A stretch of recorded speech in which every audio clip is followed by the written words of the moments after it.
हाँ देखिए ये वाला फ़ोटो, जी हमारे दोस्तों ये वाला फ़ोटो जब लाइव आई थी आकांक्षा दुबे तब का है, वही सेम टू सेम कपड़ा। और ये वाला वीडियो तो आप फुटेज देखी ही होंगे, यहाँ से लेकर और जीना कैसे चढ़ता है वो आप सबको मैं सारा वीडियो दिखाऊंगा। जी हमारे दोस्तों, तो आप सब बने रहिए हमारे चैनल में।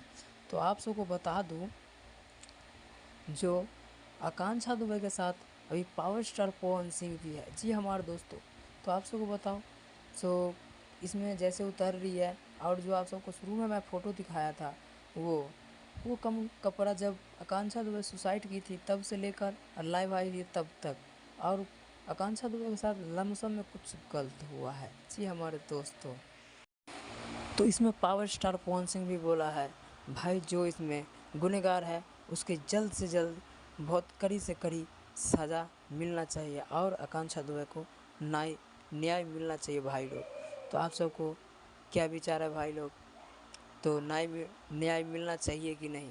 तो आप सब कमेंट बॉक्स में ज़रूर बताइए। चैनल में नया है तो सब्सक्राइब लाइक कमेंट ज़रूर कीजिएगा, और ज़्यादा से ज़्यादा शेयर कीजिए। बाय बाय, फिर मिलते हैं नेक्स्ट वीडियो में।